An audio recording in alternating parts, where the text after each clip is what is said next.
Iran പരമോന്നത നേതാവ് Mojtaba Khamenei ജീവിച്ചിരിക്കുന്നുണ്ടോ എന്നതിൽ സംശയം പ്രകടിപ്പിച്ച് ഇസ്രായേൽ പ്രധാനമന്ത്രി ബെഞ്ചമിൻ നെതന്യാഹു. ആരാണ് ഇറാനെ നയിക്കുന്നതെന്ന് വ്യക്തമല്ല. ജീവിച്ചിരിപ്പുണ്ടെങ്കിൽ മൊജ്തബ എന്തുകൊണ്ട് നേരിട്ട് പ്രത്യക്ഷപ്പെടുന്നില്ലെന്നും ഇസ്രായേൽ പ്രധാനമന്ത്രി ചോദിച്ചു. ഇറാന് എതിരായ യുദ്ധം പ്രതീക്ഷിച്ചതിലും നേരത്തെ അവസാനിക്കാൻ സാധ്യതയുണ്ടെന്നും നെതന്യാഹു പറഞ്ഞു.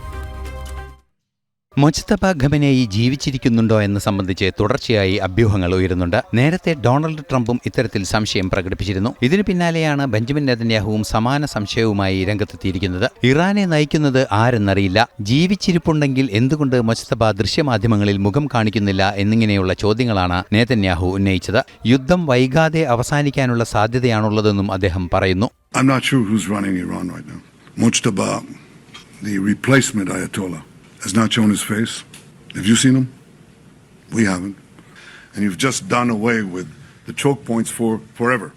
That is definitely possible. So I see that